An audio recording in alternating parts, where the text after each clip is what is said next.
México es hoy un país independiente, libre y soberano. Lograrlo fue producto de una larga lucha histórica que cobró la vida de muchos mexicanos.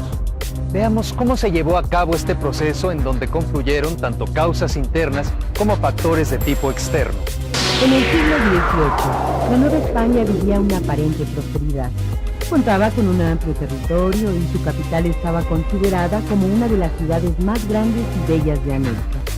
Sin embargo, entre sus pobladores existía una enorme desigualdad económica, política y social. Su población, que llegó a ser de 6 millones de habitantes, se dividía en 5 grupos: españoles, criollos, mestizos, indígenas y negros. Los españoles eran el grupo predominante. A indios, mestizos y castas se les excluía de un gran número de derechos, mientras que a los criollos se les negaban ciertas facultades y el acceso a cargos públicos importantes. Los indígenas era el grupo más numeroso. Eran despreciados y explotados. Vivían como esclavos de los ricos propietarios españoles, aunque eran considerados como ciudadanos. Al darse cuenta de su situación, los reyes de España trataron de aligerar un poco su carga. Se les excluyó del servicio militar, del pago del diezmo y de otros impuestos. Solamente pagaban el tributo anual por ser vasallos del rey. Las castas eran producto de la mezcla de 3 etnias: india, blanca y negra. Entre ellas se encontraban los mulatos, con sangre española y africana, los mestizos, provenientes de español e indio, y los zambos, de sangre negra e india. Los mestizos, mezcla de español e indio, trabajaban principalmente en las haciendas y a su vez maltrataban a los indígenas. A los hijos de los españoles nacidos en la Nueva España se les denominó criollos. Eran instruidos. Algunos contaban con tierras, otros se dedicaban a la ranchería, al comercio o desempeñaban cargos menores en la iglesia, el gobierno y el ejército. La corona promulgó un decreto en el que se limitaba el número de criollos que podrían ocupar cargos en la audiencia, el ayuntamiento y otros puestos en el gobierno. Esta situación originó un mayor descontento de los criollos con la corona. Las desigualdades de las que eran objeto indios, mestizos y castas fue una de las causas internas que promovieron la Guerra de Independencia. Por otro lado, también se tenía la inconformidad de los criollos, quienes aspiraban a tener cargos públicos importantes y libertad económica. La situación económica de los habitantes de la colonia no era muy favorable, pues aunque se producía abundante riqueza, sus pobladores no se beneficiaban de ella, ya que más de las 3/4 partes salían del país hacia España, quedando en manos de la corona. Además, la política económica de España, consistente en crear monopolios, estancos y en prohibir la fabricación de determinadas mercancías, con el fin de favorecer su comercio, provocó disgustos entre los criollos, quienes pensaban que con la independencia del país, este disfrutaría de todas sus riquezas. Los reyes Borbones de España a fines del siglo XVIII promovieron una serie de reformas para el desarrollo en la agricultura, el comercio, la industria y la reorganización administrativa. Además, estas reformas se hicieron con el fin de fortalecer el poder del gobierno colonial. Entre las reformas realizadas, se trató de rescatar la autoridad que se le había transferido a la Iglesia. Para llevar a cabo estas reformas eclesiásticas, se tomaron ciertas medidas. En 1767 se expulsó a los jesuitas, cuestión que no aprobaron los criollos, pues habían sido instruidos por ellos. Los cambios administrativos se dieron durante el arribo de don José de Gálvez, visitador real, quien además del cobro de viejos y nuevos impuestos, instituyó el estanco del tabaco y reconfirmó los ya existentes, del azogue, sal, naipes, papel sellado y lotería. Estas medidas provocaron que el descontento de los habitantes de la Nueva España, sobre todo de los criollos, siguiera en aumento.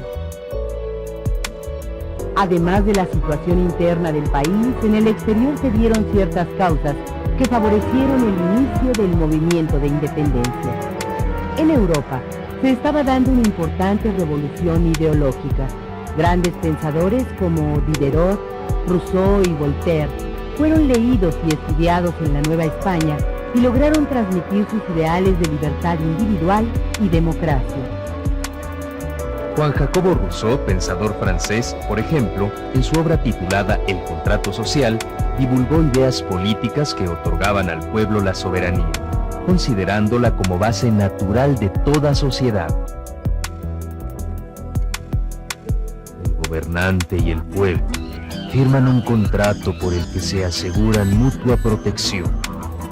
Si el monarca no responde a los intereses del pueblo, este queda en libertad de elegir nuevo gobernante. Las ideas de la Ilustración promovieron la Revolución Francesa, que promulgaba los principios de libertad, igualdad y fraternidad, fundamentos que eran anhelados en la Nueva España.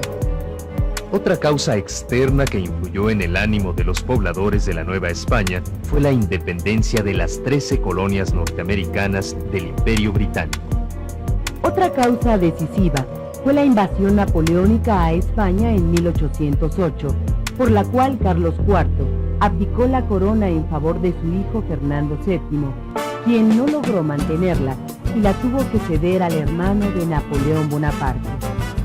Estos hechos enardecieron la sangre de los ciudadanos españoles, quienes junto con la guarnición de Madrid defendieron su independencia y realizaron un golpe de Estado contra los franceses.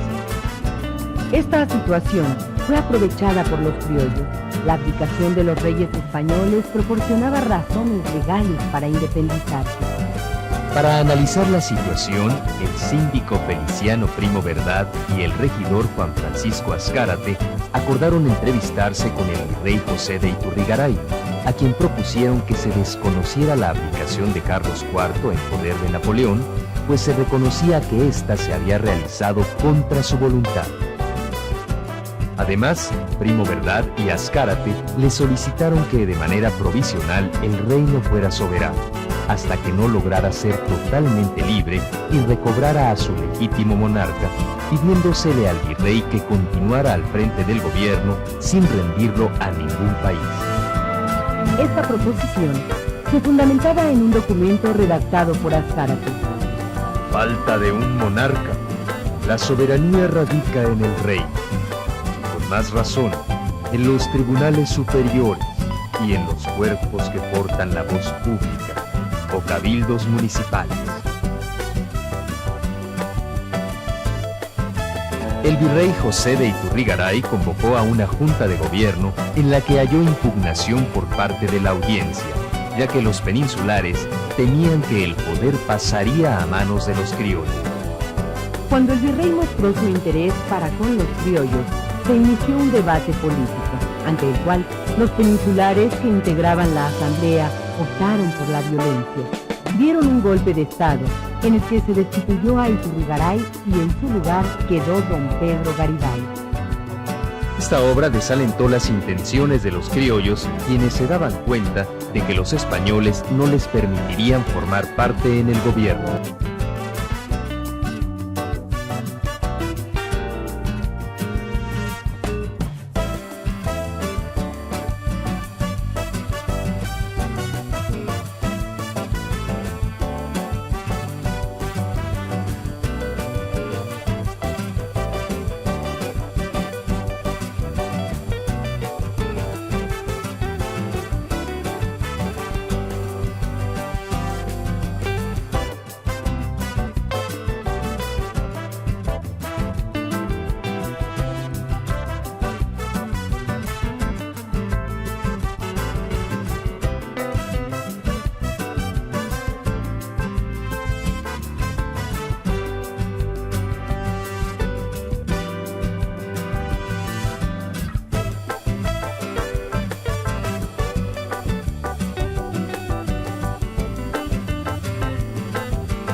Fue entonces que tuvieron lugar una serie de conspiraciones en diversos puntos de la Nueva España, las cuales fueron descubiertas por las autoridades españolas.